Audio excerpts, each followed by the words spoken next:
कैसे हैं आप सब। आई होप आप लोग एकदम फिट और फाइन होंगे और आप लोग की पढ़ाई एकदम अच्छी चल रही होगी। दोस्तों एक बार फिर से स्वागत है हमारे यूट्यूब चैनल पढ़ाई करो पे।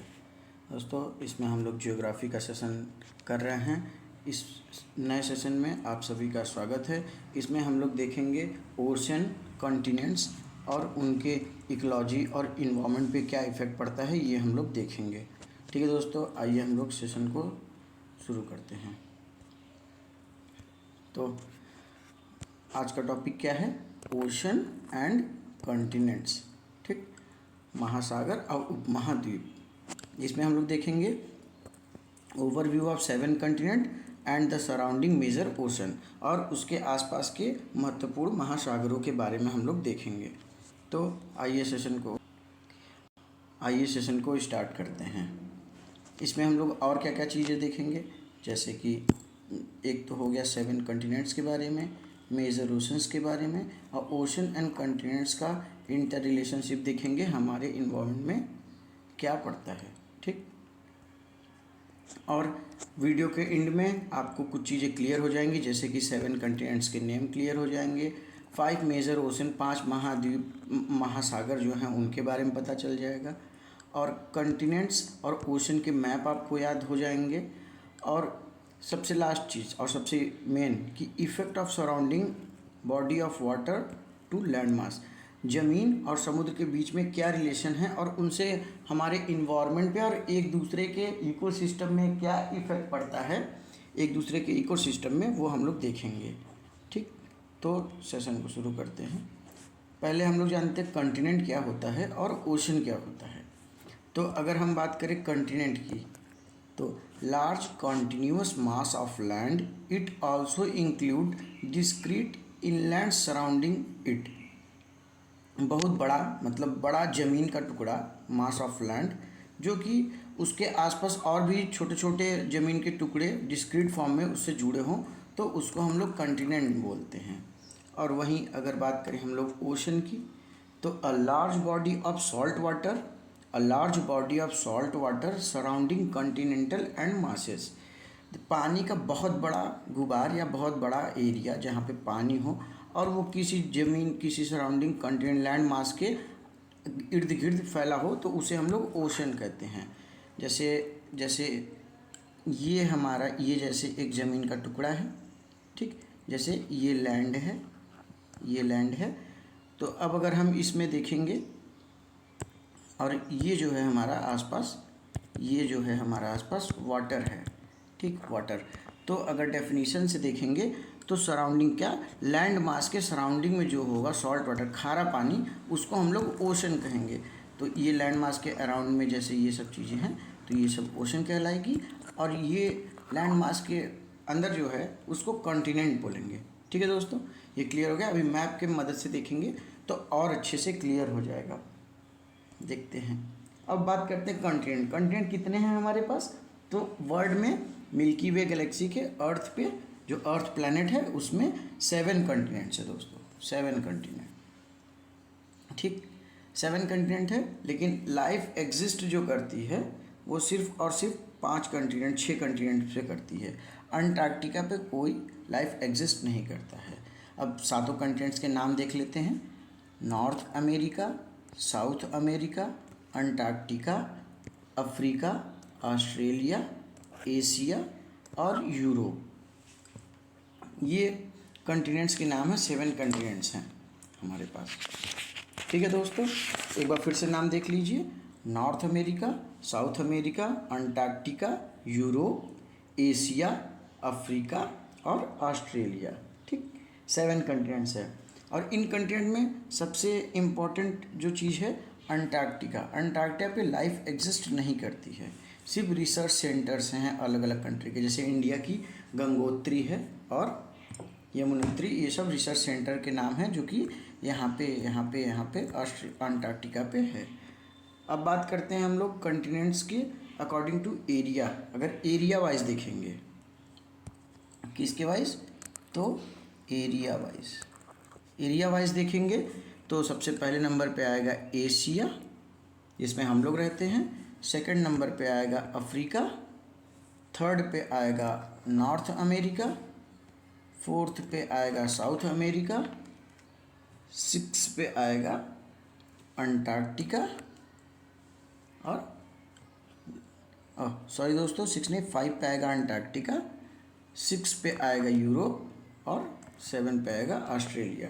ये तो हो गया एरिया वाइज दोस्तों, कि सबसे बड़ा जो है वो एशिया है, उसके बाद फिर अफ्रीका है, फिर नॉर्थ अमेरिका है, फिर साउथ अमेरिका है, फिर अंटार्कटिका है, फिर यूरोप है, फिर ऑस्ट्रेलिया है। ये तो हो गया एरिया वाइज। अगर वहीं हम पॉपुलेशन वाइज देखेंगे, पॉपुलेशन वाइज किसके वाइज, पॉपुलेशन वाइज, ठीक है दोस्तों, पॉपुलेशन वाइज देखते हैं। तो पॉपुलेशन वाइज अगर हम बात करें तो सबसे पहले क्या आएगा, सबसे पहले आ जाएगा एशिया में, जो कि 60% वर्ल्ड का 60% पॉपुलेशन जो है वो एशिया में रहता है, एशिया है। फिर उसके बाद अफ्रीका है, फिर उसके बाद यूरोप है, और चौथे नंबर पे है नॉर्थ अमेरिका। ठीक है दोस्तों, ये हो गया कुछ पॉपुलेशन वाइज डेटा। अब वहीं अगर हम बात करेंगे कि नंबर ऑफ़ कंट्रीज़ किस किस कॉन्टिनेंट में कितने हैं, नंबर ऑफ़ कंट्री, तो नंबर ऑफ़ कंट्री के अकॉर्डिंग अगर हम नंबर डाल के देखें तो 54 कंट्री जो है, 54 अफ्रीका में है, 54 कंट्री, फिर से लिख देते हैं, ये होगा 54 कंट्री। और एशिया की बात करें तो 47 कंट्री एशिया में है। और वहीं अगर हम लोग ऑस्ट्रेलिया की बात करें तो 14 कंट्री है।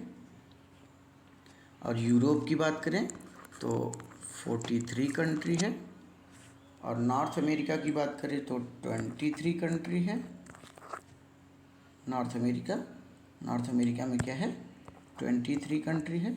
और साउथ अमेरिका की बात करें तो 12 कंट्रीज़ हैं।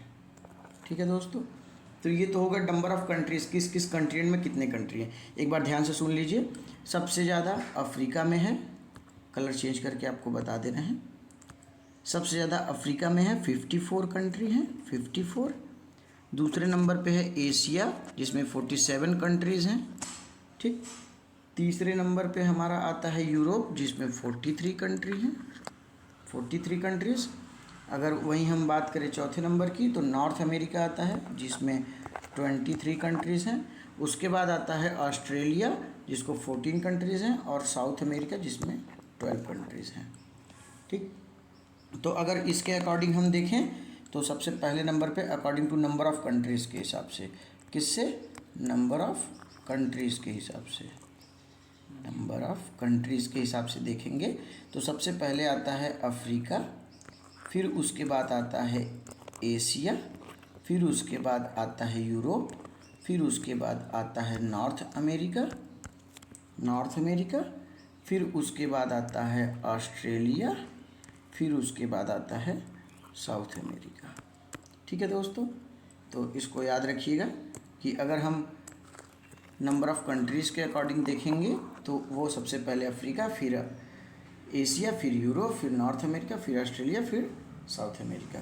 ठीक है दोस्तों, और हाँ एक चीज़ और, ऑस्ट्रेलिया कंटिनेंट को ही कॉन्टिनेंटल या ओशियाना भी बोलते हैं, ओशियाना या कॉन्टिनेंटल भी बोलते हैं, कॉन्टिनेंटल, ठीक है, कॉन्टिनेंटल भी बोलते हैं दोस्तों, याद रखिएगा इस चीज़ को कि कॉन्टिनेंटल भी बोलते हैं। अब अगर हम एशिया की बात करें तो एशिया जो है जहाँ हम लोग रहते हैं वो 60% पॉपुलेशन वर्ल्ड की यहीं पे है, 60% पॉपुलेशन। और अगर पॉपुलेशन के वाइज पहले नंबर पे आता है और एरिया के वाइज भी सबसे पहले नंबर पे आता है। ठीक है दोस्तों, ये चीज़ें ज़रूर याद रखिएगा। और दूसरे नंबर पे आता है एरिया वाइज अफ्रीका, दूसरे नंबर पे अफ्रीका जो है वो दूसरे नंबर पे आता है, नंबर ऑफ़ कंट्रीज़ के मामले में पहले नंबर पे आता है। अब आगे बढ़ते हैं, एशिया की बात करते हैं। एशिया 7 कंटिनेंट्स हो गए। अब एक एक कंटिनेंट को धीरे धीरे देखते हैं। जैसे कि एशिया जैसा मैंने बताया कि एरिया वाइज सबसे बड़ा है, ठीक, लार्जेस्ट कंटिनेंट है। और एशिया का सबसे हाईएस्ट पीक जो है वो माउंट एवरेस्ट है, एशिया में पाया जाता है और वर्ल्ड का भी हाईएस्ट पीक है।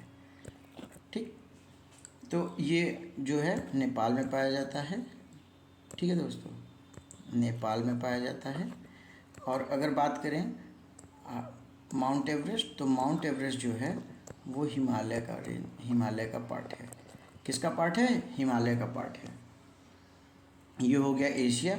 अगर इसके हम कंटिनेंट की बात करेंगे तो एशिया में 47 कंट्री आता है। ठीक, अब हम बात करते हैं अफ्रीका की।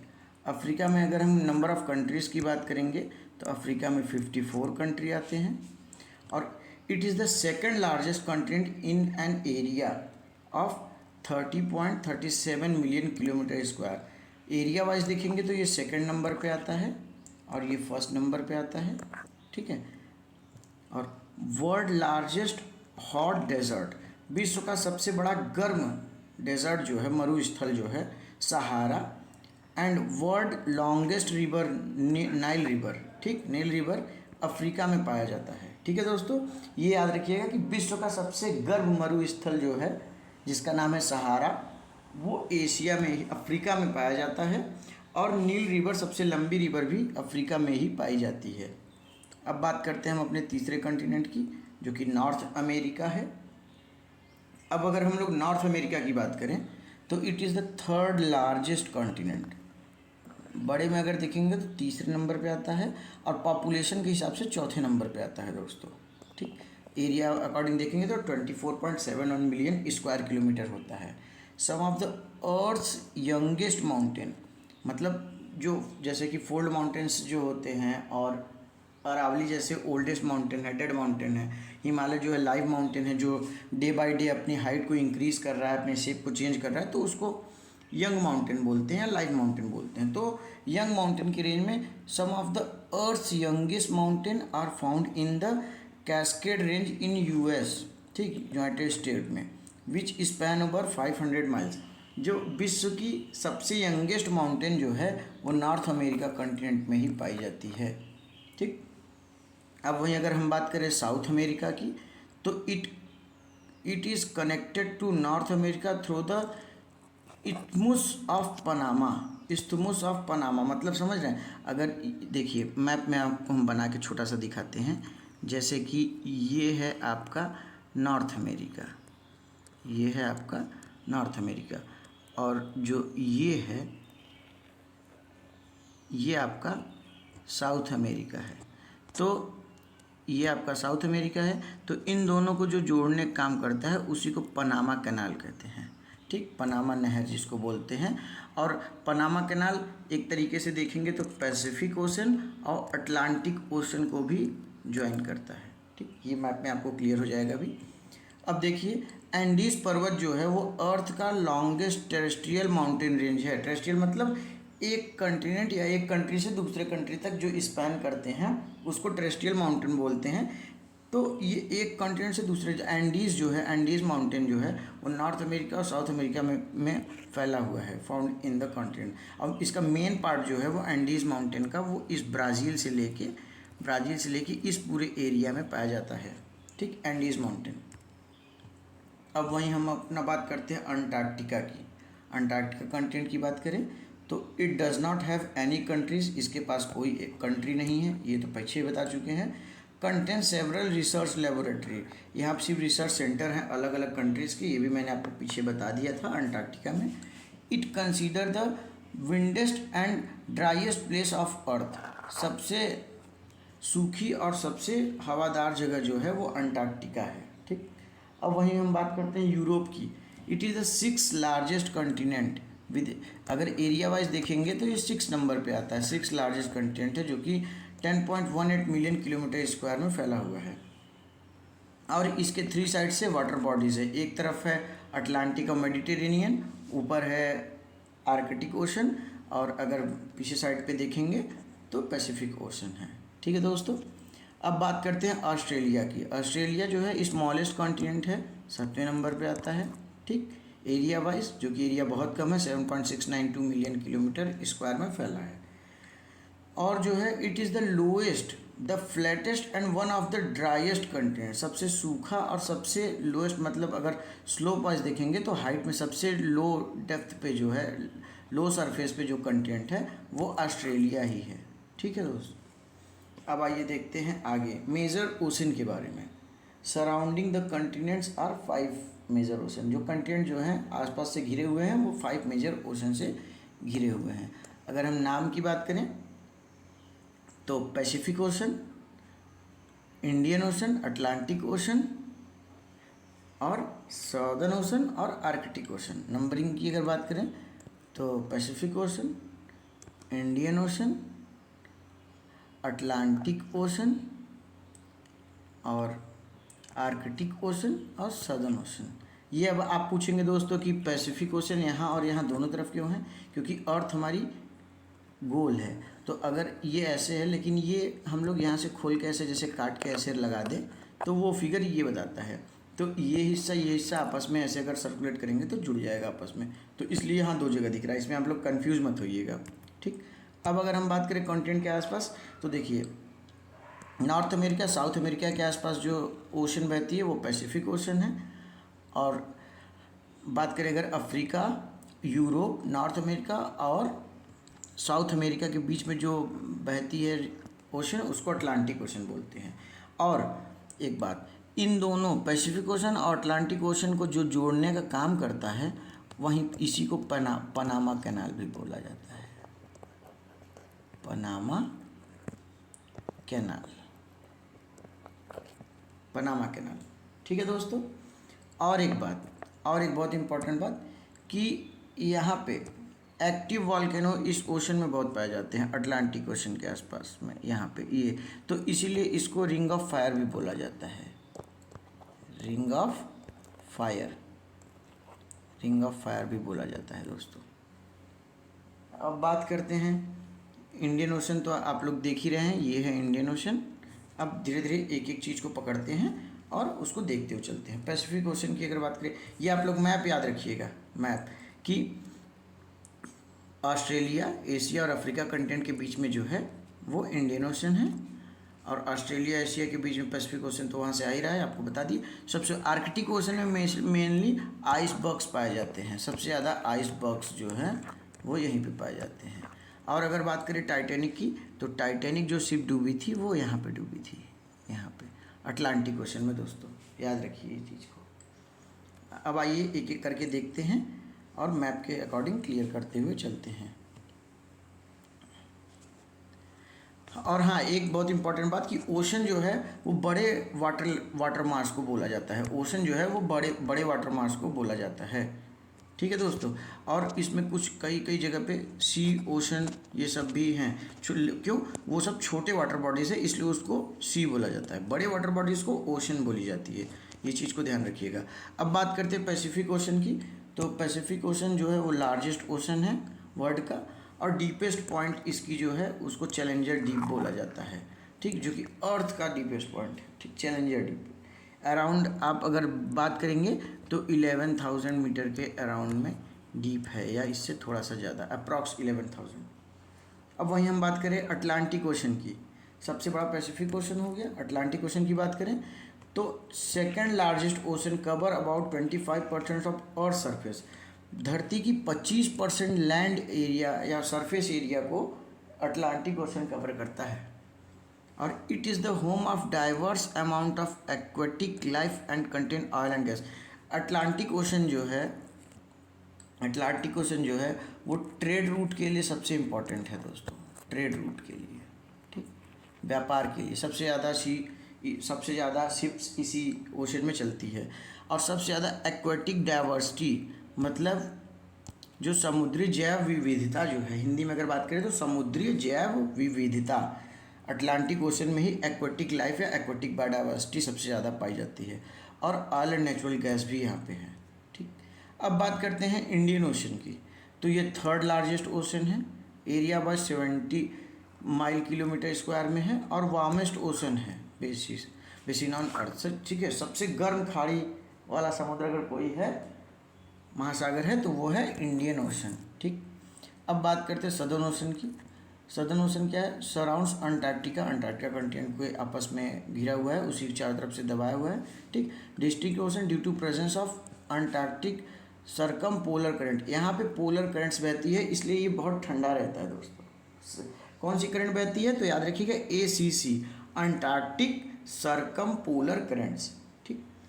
अब बात करते हैं आर्कटिक ओशन। तो आर्कटिक ओशन सबसे ऊपर है, आप मैप में दिखाया मैंने, यूरोप के ऊपर है। तो और सबसे छोटा है, लेकिन उसमें सबसे ज़्यादा आइसबर्ग्स पाए जाते हैं। ठीक। मोस्ट इनएसेसिबल है। अब बात करते हैं इम्पोर्टेंट। तो इम्पोर्टेंट ऑफ ओशन, ओशन क्यों इम्पोर्टेंट है? What is the impact of ocean to the continent, जो हमारे कंटिनेंट हैं उन पे महासागरों का क्या प्रभाव पड़ता है, इसके बारे में देखते हैं। तो पहला प्रभाव क्या पड़ता है, देखते हैं। Oceans regulate the temperature of coastal area, जो कोस्टल एरिया है, जो किनारे की एरिया है, ओशन उनके टेम्परेचर को मेंटेन करने में हेल्प करता है दोस्तों। दूसरा क्या करता है? दूसरा देखिए, the presence of ocean largely influence the climate in some land masses. ठीक है, तो प्रेजेंस ऑफ ओशन जो है इन्फ्लुएंस करता है क्लाइमेट, मतलब बारिश को। बहुत सारे जो कुछ ज़मीन के हिस्से किनारे के जो हैं और आसपास के जो लैंड मासेस हैं उन पे क्लाइमेट को इन्फ्लुएंस करता है, बारिश करने के लिए मदद करता है। क्यों? क्योंकि वहाँ से पानी इवेपोरेट होकर जाता है, लो प्रेशर बेल्ट डेवलप होता है। तीसरा क्या इम्पैक्ट होता है हमारे कॉन्टिनेंट में ओशन का? तो ocean also provide a habitat for many living things. सही बात है, ओशन में बहुत सारे लिविंग थिंग्स को हैबिटेट प्रोवाइड होता है, जैसे कि मछलियों को, और भी कई सारे इको और एक्वेटिक डाइवर्सिटी है उसको। तो एक सोर्स ऑफ लाइवलीहुड मिलता है हमको कि कोस्टल कम्युनिटी को, जो किनारे रहते हैं उन लोगों को समुद्र से मछली ले लिए और भी रिसोर्सेज लेके अपनी लाइवहुड को आसान बनाते हैं। ठीक, खाने पीने की चीज़ें मिल जाती हैं ओशन से ही। ठीक, तो एक तरीके से देखेंगे तो अब व्यापार भी, जॉब्स भी, कई सारी चीज़ें अगर देखेंगे तो डायरेक्ट और इनडायरेक्ट इम्पैक्ट ओशन हमारे कॉन्टिनेंट को देता रहता है। ठीक, अब आइए देखते हैं। आपके लिए एक टास्क है, उसको मैसेज ज़रूर कीजिएगा दोस्तों कि आप किस कॉन्टिनेंट में रहते हैं, आप किस कॉन्टिनेंट में रहते हैं और कि आपके अराउंड में कौन सा ओशन है।